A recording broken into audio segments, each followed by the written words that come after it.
So now I'll ask Vinay to come forward to entertain us with his lecture, which he's telling me he's given previously. It's only 2.5 hours. Sit back and relax. No, it's not. So Gandhi's West, the West Gandhi, the limitations of intercultural dialogue. Thank you, Vinay, for being here with us, and really look forward to your lecture.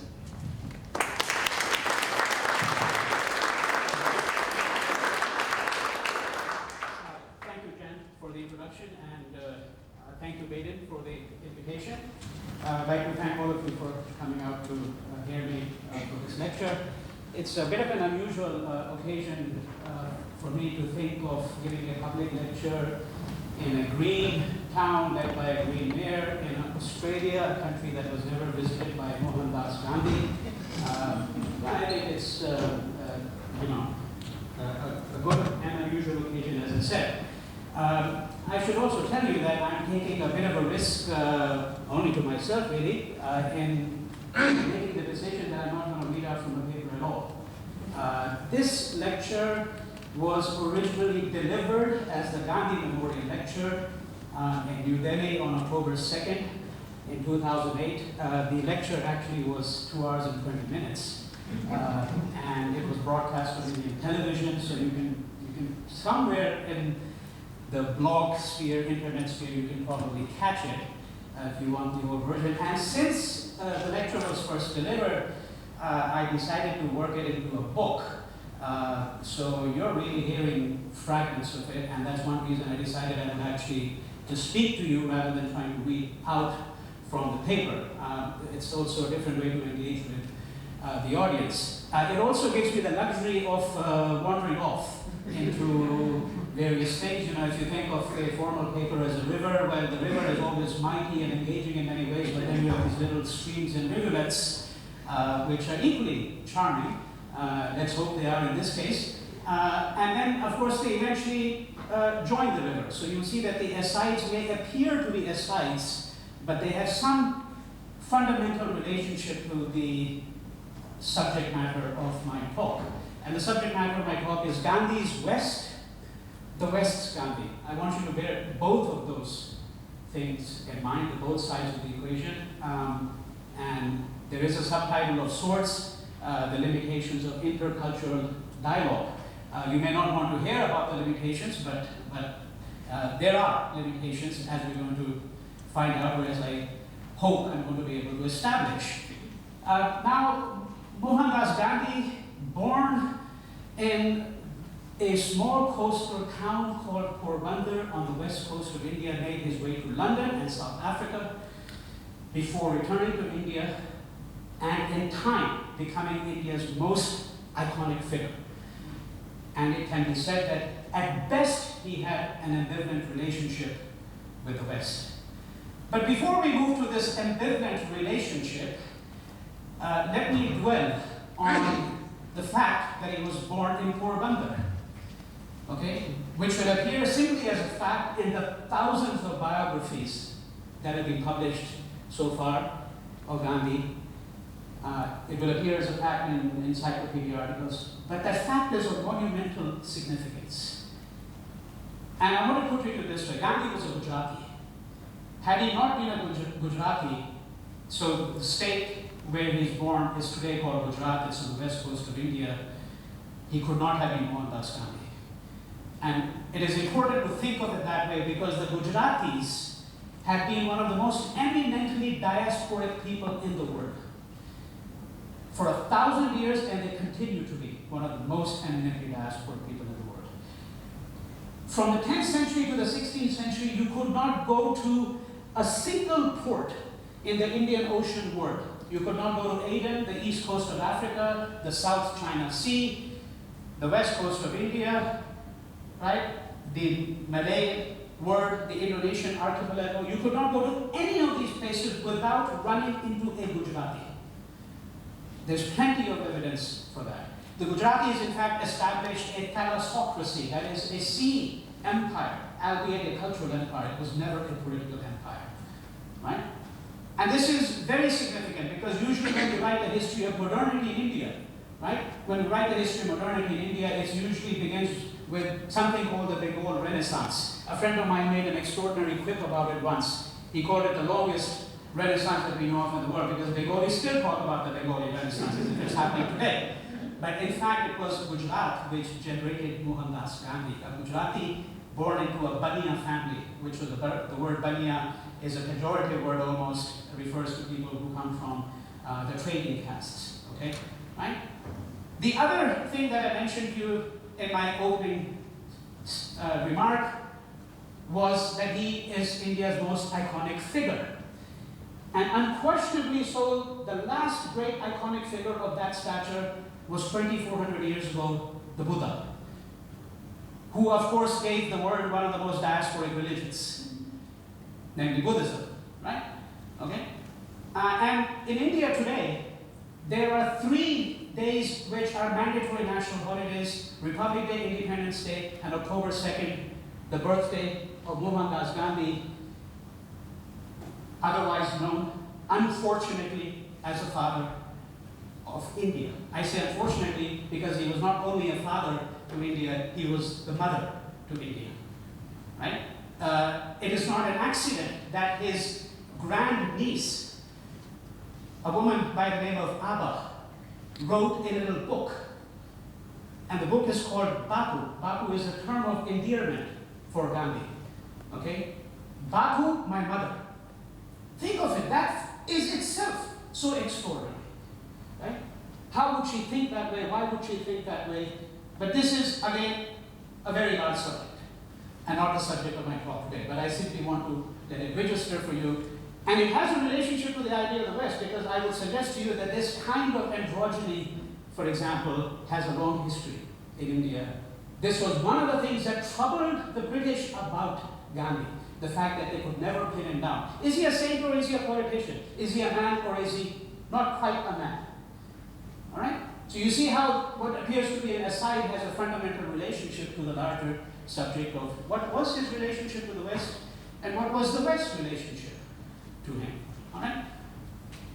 I should also say that when I say he's the most iconic figure, it means that he's greatly loved, and you will be astonished to hear he is greatly despised. Nowhere more despised, let us be very clear about it, than in India. And nowhere more despised than in his native state of Gujarat, where they want to exorcise him entirely, because he is the effeminate man who could not lead modern India, right? Who with his ideas of non-violence emasculated a people that imagined that they were masculine, among many other things. He is entirely despised in some parts of India and by certain segments of the Indian population. So if you think that he's absolutely venerated because there's a national holiday, you know, one of the 3 in the country named after him, one would be mistaken. Right? Now, when I say he had an ambivalent relationship with the West, let me lay out the contours of the argument by giving you a few vignettes. Gandhi had no hesitation in describing the West at various moments as satanic. Okay? We can at great length interrogate the meaning of this word, what he meant by it. He was fundamentally of the view that dominant white societies could not be reformed in their present condition and shape. And there was a systemic problem of racism in white Western societies. He was unequivocally of that view. It should also be said that at the same time, that it is an unassailable fact that the people who, or I should say apparently unassailable fact, that the people who were said to have exercised the most seminal influence on him were Western intellectuals.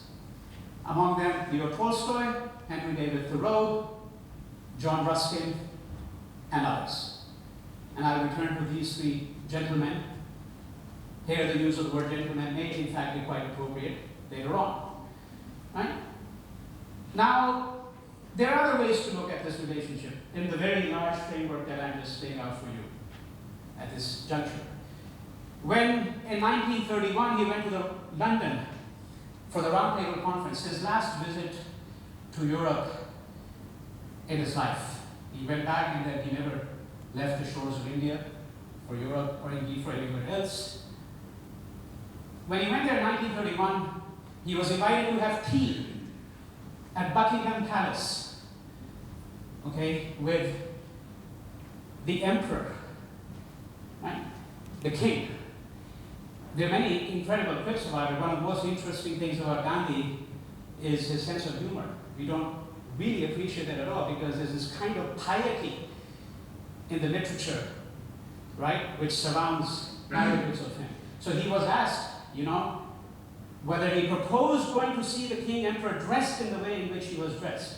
Now, before I tell you that clip, let me tell you something else, right? And if you see photographs or if you read biographies, you know how he was dressed. He had a shawl thrown around his bare chest. Half of his chest was uncovered, and he was wearing a dhoti, a loincloth. The British used to call it a big diaper, right? That's how he went. So the reporter says, Mr. Gandhi, do you propose going to see the king emperor dressed in this way? And Gandhi said, I think the king emperor is wearing enough for both of us. And I can tell you, as an aside, that one way in which you can write a history of Gandhi is to write a sartorial history of Gandhi. He began his adult life vastly overdressed. If you read his autobiography, he went to London, he purchased a chimney hat, coattails, a tie. I mean, he looked like a stuffed pigeon. And he ended his life vastly underdressed. Right? This is one way in which you can write a history of Gandhi, and then all the intervening years, you can see how he stripped himself. Okay? Stripped himself, laid himself bare, became zero. Because when you become zero, you become full in other ways. Zero is the ultimate number in mathematics, right? And in Buddhist thought, the idea of shunyata, the word shunyata, emptiness. You empty yourself, you become bare, you become naked. That is the only way in which you become a vessel for divinity. Right? So there's a different logic that we have to think of. But the crucial thing is this, that when he also went, in relationship to the talk, when he went to London, and when he arrived in London for this roundtable conference, he was asked by another reporter, right, what, Mr. Gandhi, do you think of Western civilization? And his response was, I think it would be a very good idea. It would be a very good idea. All right? So this is what we have to contend with when we deal with Gandhi. On that same visit, mind you, he went to Lancashire. Now that visit to Lancashire is important because Lancashire had the greatest number of textile mills in England. And as some of you most certainly know, Gandhi had initiated a boycott of British manufactured textiles. Right? There's a long history to that, there's a long politics to it. But this boycott that he initiated essentially meant that people in Lancashire were stripped of their jobs. When he went to Lancashire, he received a rousing welcome from the very people who had been stripped of their jobs. One of the most arresting photographs of the thousands that we have is of Gandhi surrounded by 50 women in Lancashire, all beaming. And this was not set up by a photographer. We even know the circumstances under which this photograph was taken. Right? So these are some of the ways that you can start thinking about his relationship with the West. Let me suggest another way. Then I'll move on to more concrete figures, more substantive arguments.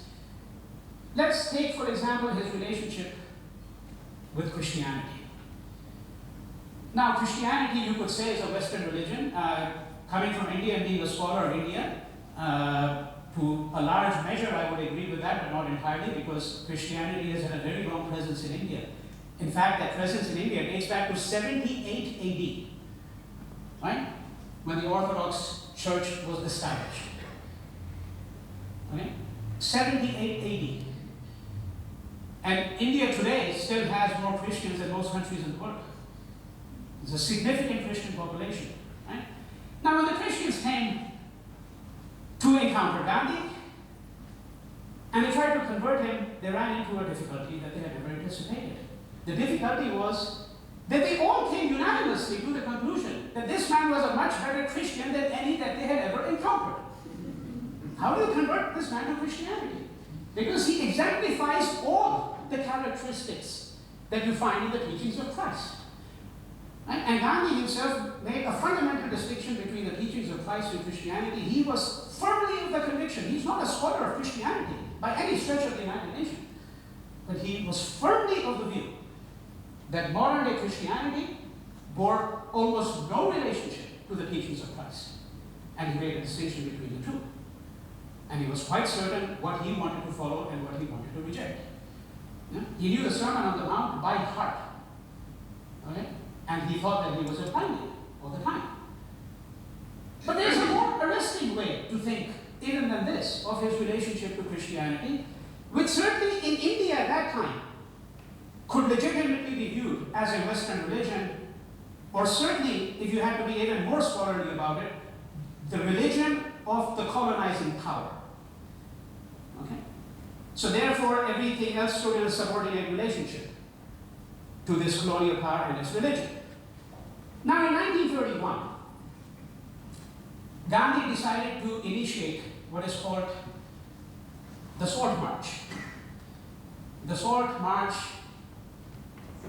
was the second great movement after the non-cooperation movement of 1920 to 1922, which is when he first applied the ideas of satyagraha. Satyagraha is a word that he coined. It didn't exist in the Sanskrit language before. He made it up using two Sanskrit words, and there are rules or Santi rules of combination which he used. So satyagraha, satya, truth, agraha, force, the force of truth. He called his philosophy of mass non-violent resistance satyagraha. You offer satyagraha to your oppressor. Right. Okay? Now, in 1931, he decided to initiate the second great resistance movement against colonial rule.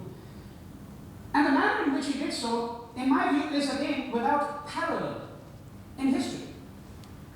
Entirely without any known parallel. Because I think if you think of revolutionaries and you think of their modus operandi, one of the fundamental things about revolutionaries is the ideology of secrecy. Lenin did not advertise his plans beforehand to his opponents. That's the last thing he would think of doing. Right?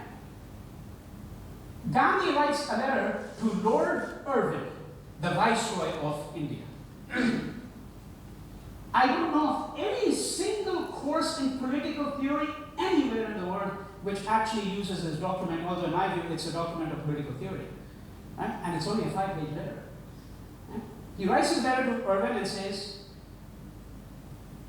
there is a sword law which in my view is highly inequitable, it is extremely unjust, and it oppresses the poor. It oppresses the poor because the sword law, to cut a long story short, essentially gave the production, distribution, and sale of sword, it gave the British a monopoly over all of this. And Gandhi's claim is that sword is an everyday necessity, and particularly in a hot tropical country such as India. And this law is iniquitous, and I am informing you that I am going to resist this law. Now note, by the way, that I use the word law in the singular because one of the ordinary confusions always found in the literature is the argument that Gandhi, yes, he may have been saintly, this and that, but he encouraged a culture of lawlessness. And some people who look at modern day India and look at lawlessness in India, which is a serious problem, frankly, they even go back to Gandhi and they say, this disrespect for laws, this goes back to the period of Gandhi.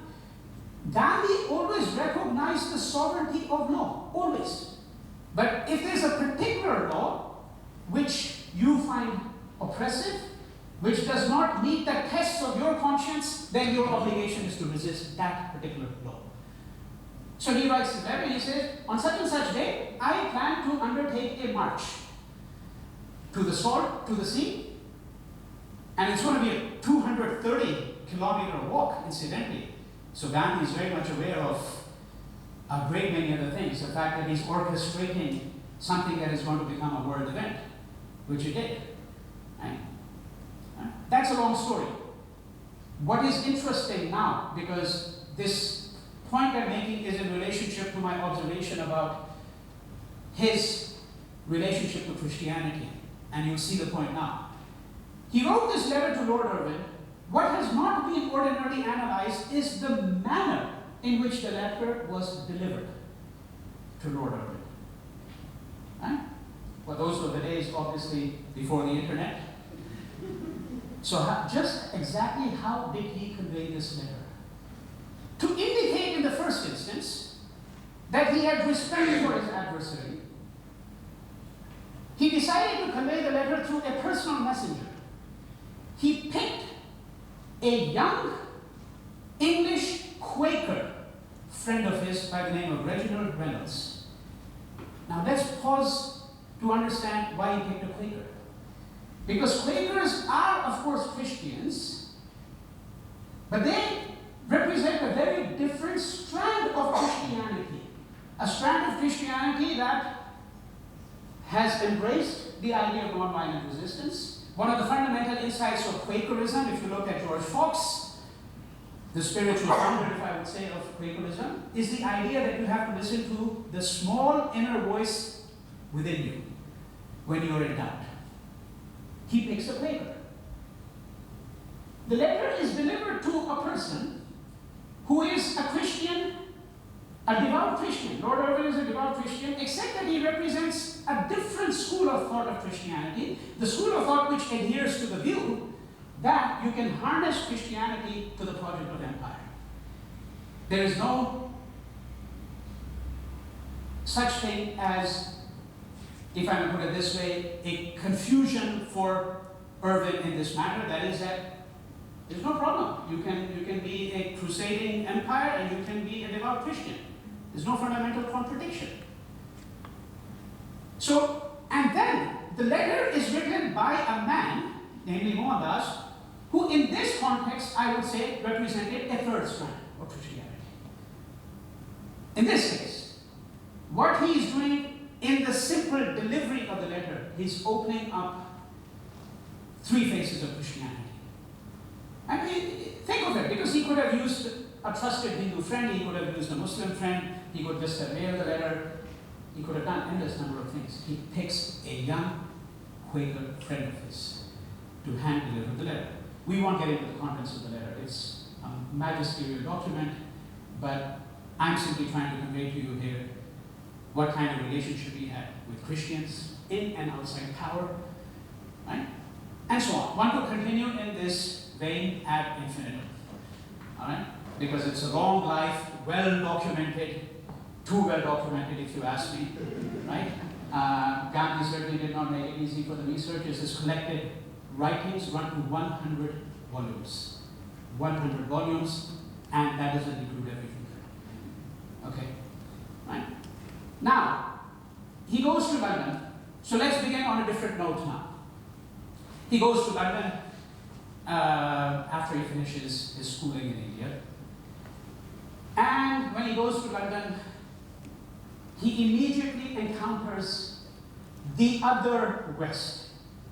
This is going to be a predominant motif in the rest of my remarks as well, sometimes overtly, sometimes tacitly, so it's necessary to understand what we mean by the other West.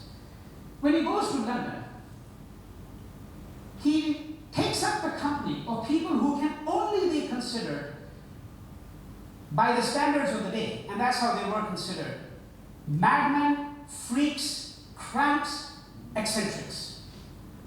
In fact, Gandhi has a very wonderful statement. He says, I am known to attract madmen. I think you have to be mad to be attracted to Gandhi, if I may put it this way, mad in a certain divine way. You know, I'm known to be attracted to by madmen, freaks. He says, I deserve that reputation. I am all that is described here. Right? So who were these people who were mad, who were people who were at the margins of English society? These were people who believed in theosophy, believed in vegetarianism. If you believed in vegetarianism then in England, you were certainly mad. You know, no question about it. Greens. You know, Greeks. Right? These are the people that he encountered, and he became friends with them. Now, they are part of the Western tradition, but they are part of a tradition that the West itself does not recognize as authentic, a tradition that it has disowned, right? This is a crucial element of the story. It will persist for the rest of his life. It is crucial because even though he spearheaded the principal movements of the 20th century, anti-racism, anti-colonial movements, right, and had a ferocious view of what the West had done to much of the rest of the world, right? Notwithstanding all of that, he also understood that freedom is indivisible. That if one person is not free, then you cannot be free. So therefore, the task of liberating India meant that the British had to be liberated as well. If they have to be liberated from their own worst tendencies, that means that there is a moral obligation to take up the best in that society and forge an alliance with the adherents of certain worldviews found within that society. Right? So therefore, it is no accident if you think of it, that the Western thinkers, right, who became important for him, were people who, in their own right, would have been important in any case, right? Who for various reasons had become marginalized in Western society, at least at that juncture in time. Tolstoy is a very good example, although the example that I'm going to take up at much greater length is Thoreau, but Tolstoy is a very good example because you can speak fundamentally of two different Tolstoys. There's a Tolstoy who wrote War and Peace, right? And Anna Karenina, and all the fiction which made him the supreme novelist in Europe, the supreme storyteller in the 19th century in Europe. And then you have the later Tolstoy, who disowned all of his work in its entirety, became a radical Christian. In fact, he himself makes a distinction, Tolstoy, between the teachings of Christ and institutionalized Christianity. Right? Became a supporter of the Doukhobors, a radical anarchist group, many members of whom went to Canada, right? So on and so forth. I mean, the Tolstoy of the last 20 years has very little relationship to the Tolstoy that we generally know about. This is the Tolstoy that attracted Gandhi. There is another story to be told, which again, I can not really enter into here, but Tolstoy and Gandhi, in fact, actually entered into a correspondence, for 1 year. Right?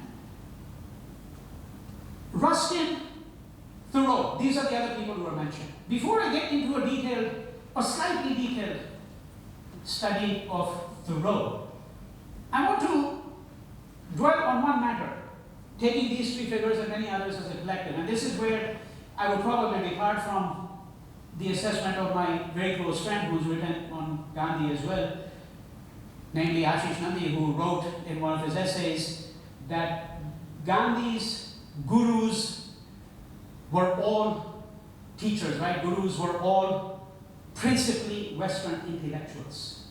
I don't share that assessment. I'll tell you why. One of the reasons I don't share that assessment is that Gandhi was extraordinarily generous, which means he had many gurus than any person can possibly have. He says about 40, 50 different people that they were like gurus to me. And you know that gurus, if you know anything about the marketplace of modern day Indian spirituality, which is like a department store. Ground 0, yoga, ground 1, Shri Ravi Shankar, ground 2, Shri Aurobindo, ground 3, etc., etc. It's a huge department store. Right? If you know anything about that, gurus, modern day gurus are very, very possessive. Very possessive. They will not permit you to have multiple gurus. Right? Gandhi had so many gurus that in effect he had none.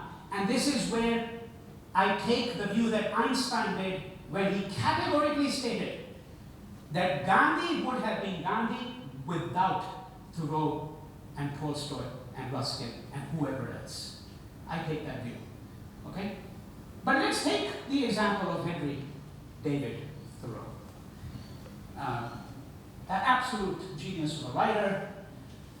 Again, a man with an extraordinary sense of humor. I was telling somebody yesterday about one of the quips by Thoreau, which is quite extraordinary.